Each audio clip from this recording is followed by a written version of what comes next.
Want me to give you permission? What do you think? Yeah, I don't know how much this would be time to hold him up for something here, right? I Well, now know. we're live, so be careful what you say. I had to give consent. There we go. Yeah. And it's always important in the modern world. I know, it's true. All right. Got it. We are ready to start when you are, Paul. Yeah, somehow I'm just trying to get rid of that screen here. I don't know why it wants to leave. It doesn't matter to me if you for now. Okay, 1 second here. 1 second. Let me try. Oh no, don't stop it because it'll say recording stopped here. It'll make that sound in here. Hang on.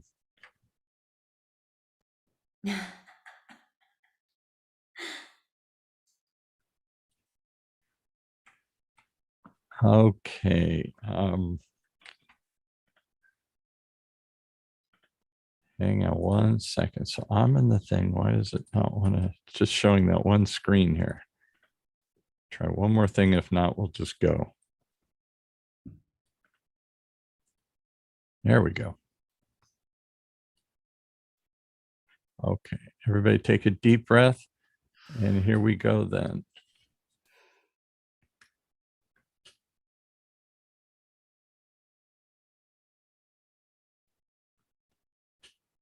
Hang on 1 second. Get the right thing here. All right. Giving time for everyone to show up on live and be ready to go. That's right, exactly here. It's all good. All right, here we go. 3, 2, 1. It's time for the Talent Talk radio show, brought to you by People G2, a nationwide leader in background checks and employment screening solutions. People G2 gives their clients access to the best human capital management and due diligence tools available. They are dedicated to helping their clients with all of their people-related decisions. To learn more, go to www.peopleg2.com. Talent Talk centers on the topics of talent recruitment and management, leadership development, company culture, and employee engagement. These are all timely topics for CEOs, entrepreneurs, HR professionals, and business leaders.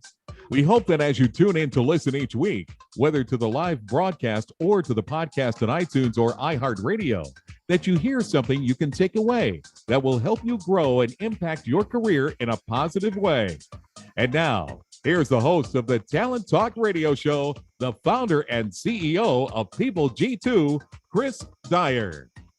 Welcome to Talent Talk Radio, everyone. Thank you so much for being here, and I'm excited to be back. We had a couple weeks off for just weird travel reasons and logistical things, and actually it feels kind of weird to say that I've been traveling, that I've been out in the world and seeing people, being around people. I now have more anxiety about that than I ever did before, but nonetheless, I'm around them, and it's been fun. It's been good, and I didn't catch anything, so I'm here. We're here talking, and I have two fantastic guests lined up for you today. Talk about all things talent, of course, and that is why this show exists, to talk about how we manage our talent, how we can help people flex their talent, and of course, to learn from very talented people, and maybe get a secret, maybe find out something we can use, something special that we can take back to our house, to our work, to our friends group, to anywhere that we maybe need to be someone fantastic today. So there's been so many wonderful stories that have come out of these conversations over the years. I've been fortunate enough to basically cherry pick the best of them and put them into books, which has been awesome, and take my experiences of running companies myself. And if you're interested in learning more, some of those stories about culture, I have a book called The Power of Company Culture, which was a bestseller back in 2018. And then we have a new bestseller that came out this year called Remote Work that my co-author Kim Shepard and I worked on very hard, and then COVID happened and we had to rewrite the whole thing, and now it's a totally different book. So enjoy that book as well, all available on Amazon, and we will continue to collect awesome stories, and who knows, maybe we'll do something else with all of that one day as well. Talent Talk is live every Tuesday, 1 p.m. Pacific Standard Time. We are now on, besides being on live on the radio through OC Talk Radio, we are also live on LinkedIn, Facebook, Twitter, and YouTube. So if you hang out in any of those places, you can go there and hang out with us and ask questions and talk to us and leave comments there. But we are also live tweeting on Twitter. So if you want to be part of more of the written short form conversation, you can do that there as well. At PeopleG2 or the hashtag TalentTalk is a great way. We tag our guests. You can tell us how wrong or right we are about something, or suggest we check out other resources or books and things like that. It's a lot of fun. So love to have you do that. And my social media coordinator, Angela, will feed us any good questions that come in live during the show as well, which does happen from time to time, and we always enjoy it. Okay, my guest today first will be Jill Katz. She's a Assemble HR Consulting LLC founder and a chief change officer. And then, and the CEO therapist. Oh, sorry. Then we'll have the CEO therapist, Glenn Gao, excuse me. If I could read today, it probably would help. But let's go ahead and get started and bring in my first guest so I can stop talking and fumbling over my words. Jill, welcome to the show today. Thank you so much, Chris. I'm so happy to be here. Yeah, why don't you tell everyone a little bit more about you? What's important for us to know about who you are, your journey, what you focus on, what you're passionate about, and maybe why people are willing to spend money with you. Well, the first thing is, I should tell you, Chris, today is my wedding anniversary, and I'm here spending it with you. How's that?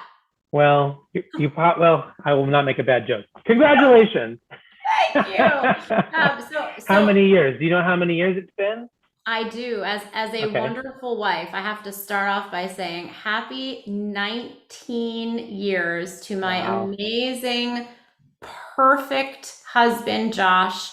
And it has been 19 years of perfection and bliss. So not one fight, not one disagreement. It's always been perfect. Fantastic. he agrees. He agrees with everything I say. Oh no, not that narrative.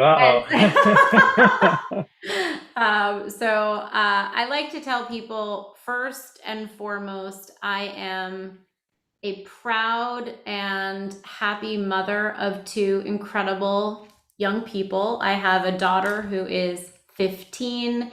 She is a basketball star, a fantastic student, a great friend, goes to sleepaway camp and loves it.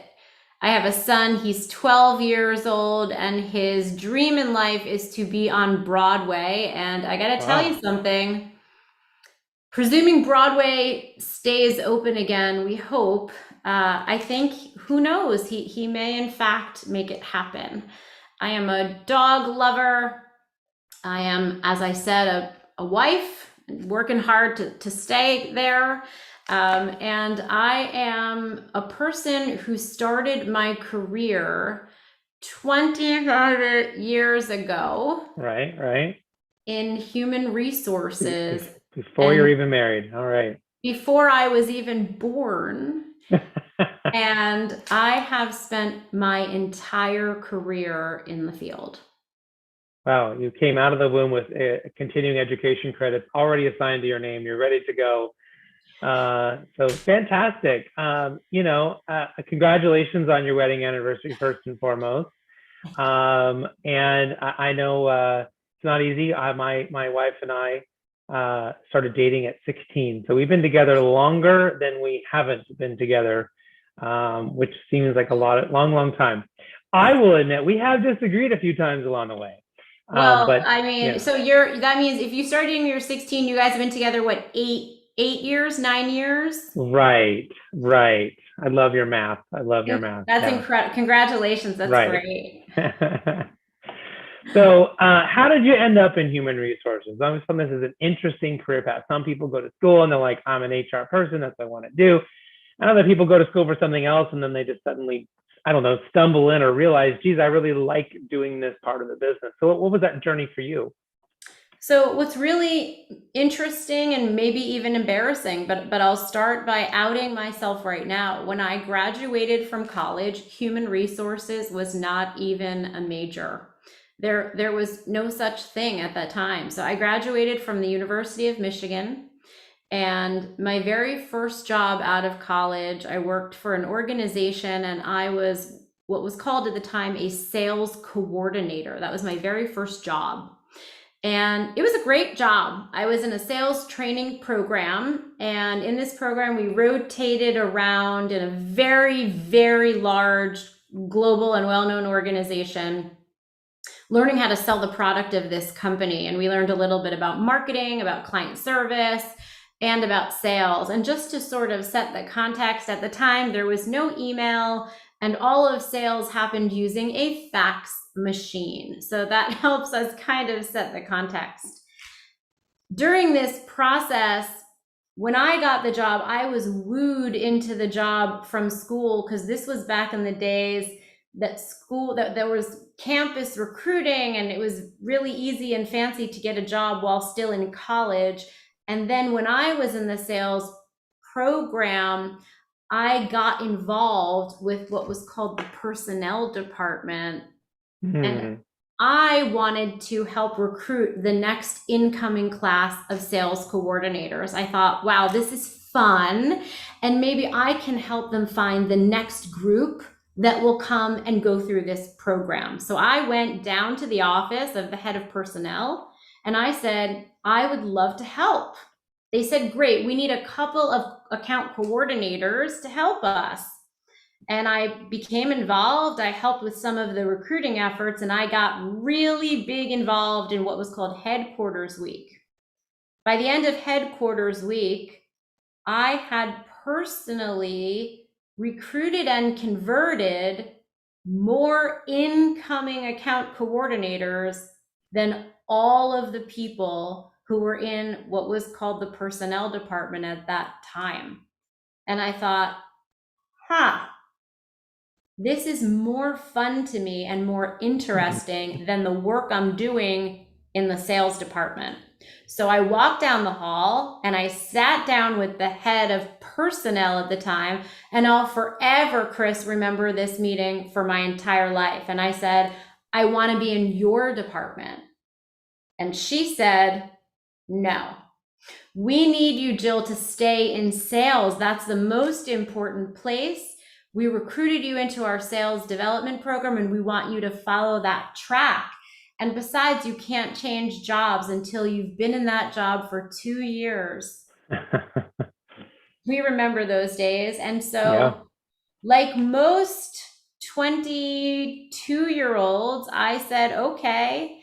And I left that job, and I took my first HR job when I was 22 or 23 years old. By leaving that company and getting a job in an HR department, and I have never left the field. So there's so many lessons there that I hope our listeners are picking up on, right? You followed a bit of passion, you were curious and willing to try something new, to go and help out, even if it didn't really benefit you. It wasn't something that you weren't trying to step up any particular ladder. You just, hey, I have energy, I'm going to go do this thing, I'm going to try it out. It worked out great. And then you went, I love it, I want to do more of it. And then when advocated and asked for that job that you wanted, and it doesn't always work out. There are a lot of really dumb companies with a lot of really dumb rules that are meant for somebody put in place for some foreseeable good reason a long time ago. And I think companies are a bit more agile now. They're willing to think about recognizing that kind of passion and realizing to have someone special there. But I think so often people don't even do those limited things that you just talked about, right? They're not willing to try something new. They don't volunteer or go outside of their lane. And then when they find happiness somewhere, they're not necessarily advocating for that. Maybe they wait until they're so mad and so disgruntled, they finally leave, and then they stop to reflect on, what do I really want to do? And at that point, you've kind of added a few pounds to your backpack that you're carrying up a very big hill, right? When you could have done it when you were walking on a nice flat plane or even downhill, you make it harder on yourself. So it sort of, maybe this transitions to my next question, which is maybe this was you also making it harder on yourself. I know you worked for years then, for just a few years, really, really big brands and big organizations with a lot of success. And then you decided again to leave and go start Assemble HR for yourself. So what was the impetus for that, right? To say, now I'm not anymore going to do this thing for other people. I'm going to go do this on my own or for myself. So Chris, I had such an incredible career. I wouldn't change a minute of it. I was ambitious and curious, both at levels that were truly insatiable. And in the, my goodness, 20 plus years that I had the opportunity to practice human resources, the field changed tenfold. I Right. got to do HR in multiple industries, in technology, in retail, in entertainment, in media, in consumer packaged goods. I worked in organizations that were startups, in massive public companies, in private companies, in owner founder led organizations. In the time that I got to be in the field, I really got to sort of try everything, work everywhere. I was in one person HR teams when I was the whole team myself, and I did everything. And I also got to lead massive organizations. And by the time I got to a certain role, I was really happy. I had had all the success, all the titles, all the financial reward I wanted. I realized at some point that I had spent a really long time pushing people out of their personal comfort zone, helping people find the very best of themselves in their career. And there was one person who I was consistently ignoring. That person had become incredibly unhealthy, physically, mentally. That person was never seeing her children. That person was living a level of stress that was really unhappy. Right. And that person was in my mirror every morning. And what that looked like in real practice was myself plus about 80 pounds. That was me working till 8, 9 o'clock every night in New York City, taking a car service home and getting home after my children were asleep. I was never seeing my kids. And I was realizing, my gosh, I'll have a lot of money in the bank, but I will have kissed away all of the best years of my life. Right. And so I thought to myself, the one thing I'm not accomplishing is me.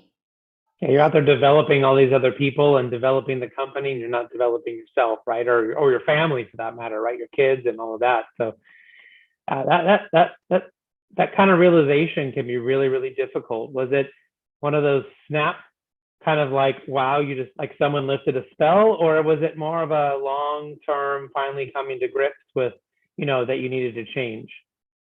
It was a series of events. There were multiple moments along the way that I felt really crummy. I felt really, really crummy. And I thought, I got to go do this. And I kept walking to the edge of the cliff and saying, oh, this person went out on his own and started his or her own company. And then she went out on her own and look at their success. And I kept walking to the edge of the cliff and saying, I want to try this. And I'm too scared. And I went back and sat down at my desk because my desk in my company was safe and I was making a great living and it was comfortable and I felt successful and I knew what to do. And I have been what I thought was a relatively risk averse person. And taking a risk that big, I could have given you every reason in the world why it was a bad idea or a bad time, or maybe in 6 months, or maybe next year. But every excuse was standing in my way. And one bad situation after another, and there came one point where ultimately one day I thought to myself, oh my gosh, I might have a heart attack, or my daughter might leave for college and say, I never saw my mom, or this or that, or this or that. And there were multiple things. And so one day I just quite frankly ripped off the Band-Aid and I left my job. It was terrifying. And in a period of 1 year, I started the company. I lost 77 pounds. Wow. That's a lot in 1 year. It's a lot. I And mean, If you I were in a changed, prison camp, that would be a lot, let alone out in the real world. So, wow. I just said, I'm going to live a different life. And Yeah. I have never looked back. You know, again, so the listeners can maybe think about this in different components. I think there's two ways, and I mentioned that earlier in my question. I think there's those moments where you feel like someone lifted a spell on you. There's an immediate spark, an immediate, I need to go, I'm going this way, I need to go that way. And I think people need to really be cognizant of those and be aware of those moments that pop in their head and not ignore them, right? And I've often noticed some very successful people consistently will say this: I had that moment and I changed directions and I went this other way. And I'll talk to people who would categorize themselves as not successful and complain that they haven't achieved what they wanted. And I've asked them if they had these moments, and they basically admitted they did, but they didn't do anything about it, right? They just kept going the same way because it was safe, because it was easy. And then there's those other moments that how your thing was, it was over a period of time. Maybe life didn't hit you with a bus, but they certainly were hitting you with a couple baseballs along the way until you finally went, okay, I get it. This isn't going to work anymore. I'm going to have to do something different. Both require a lot of reflection. Both require a lot of conversations. So the other things I'm curious about is, once you made that decision, was this something so clear to you that you just went and did it and sort of didn't really talk to anyone about it? Or did you go back and really have to digest and consume and talk to a lot of people to really feel like you were aligned before you could make that next leap? This life has been living deep, deep, deep down in my stomach for most of my life, and probably for 5 years before I actually did it. Mm-hmm. And I would say that the last maybe 6 years of my career, when I was working in a corporate environment, were really difficult for me. The benefit was I loved my job. I loved what I got to do. I worked with such smart, amazing human beings. But what I learned about my role as a very, very senior HR person in retail at that time was that the higher I got in an organization, the more time I ended up spending at that time Mm-hmm. involved in reorganizations and reductions in force. And so, to say that in an overly simplistic way, I felt like I was being paid a lot of money to fire people. And it was tearing me apart, Chris.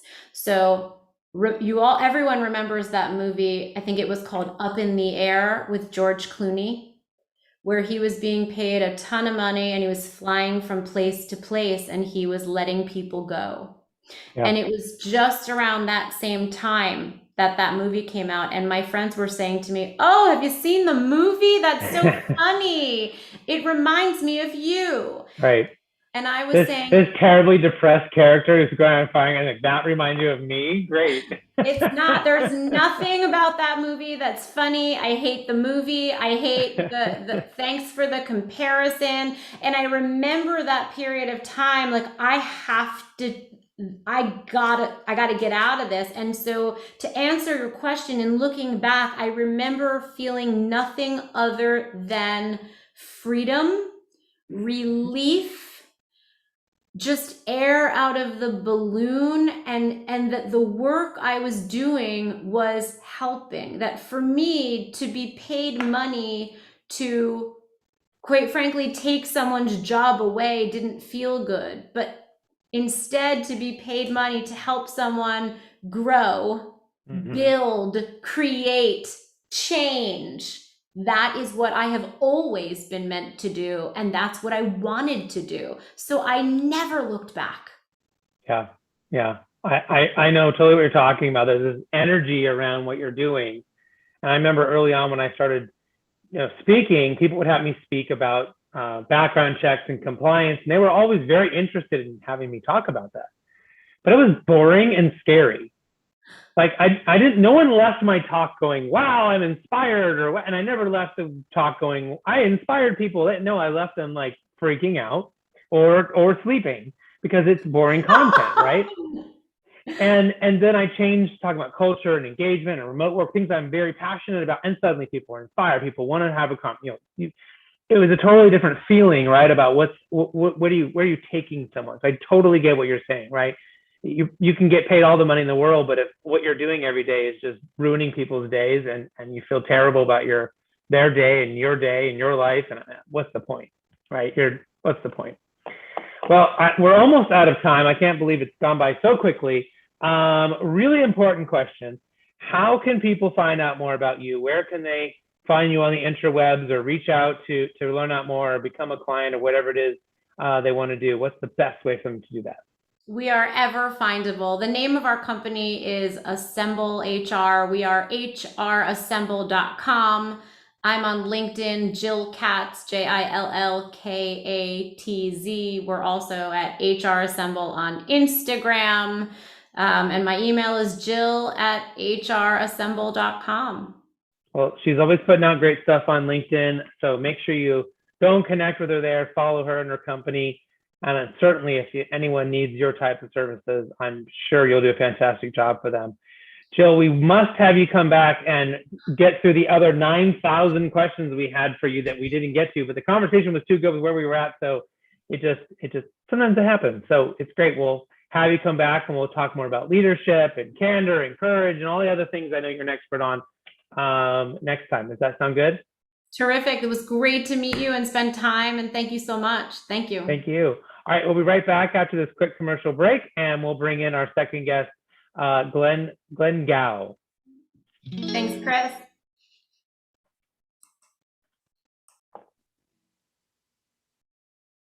Imagine buying a newspaper and discovering that the news you're reading is 6 months old. There isn't much that stays the same for 6 months. And the same thing goes for background checks.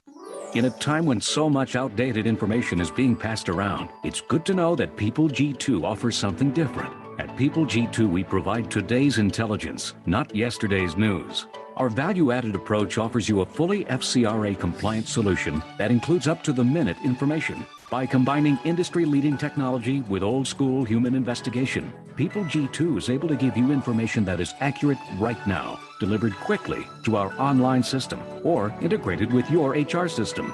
So ask yourself, are you comfortable working with old news, or are you ready for a different kind of background check company?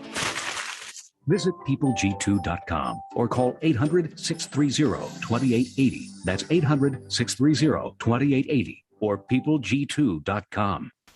The Wooden Floor is a nationally recognized, award-winning nonprofit that gives underserved Orange County youth the tools to live fuller, healthier lives through a unique approach grounded in dance. The Wooden Floor makes a long-term investment in these young people, providing free intensive dance education supported by academic and family services. The result is students graduate high school and attend college at a rate about 3 times greater than their peers. Find out more at thewoodenfloor.org. Whoa, a digital music player. Thanks, Mom. Glad you like it. We can finally toss out that old massive stereo. Mom, you can't just throw out electronics. They need to be recycled or donated. Recycled? Like aluminum cans? Yeah, you just go to greenergadgets.org, enter your zip code, and it tells you where the nearest certified recycling center is. I knew that. Okay, Mom. Recycling electronics is as easy as buying them. Log on to greenergadgets.org to find electronics recycling options near you. It takes 12 years to create a graduate. It takes about the same time to create a dropout. And at the end of the day, the difference between a child becoming one or the other could be you. So United Way is asking you to make a pledge. Tutor a child who needs help. Mentor a kid who needs someone on their side. Volunteer to read to children. Because when a child advances, we all advance.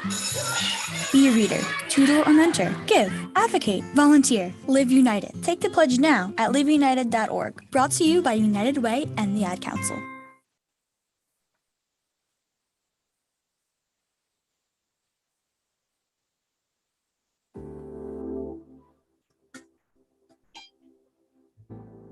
Corey Frank, co-host of the Market Dominance Guys and of Uncommon Pro, wants you to consider Maggie's Place. Maggie's Place welcomes pregnant and parenting women and their children into a safe and loving community, providing life-changing programs and ongoing services to help them become self-sufficient. You can learn more at maggiesplace.org or consider helping another shelter near you that serves these same vulnerable women and their children.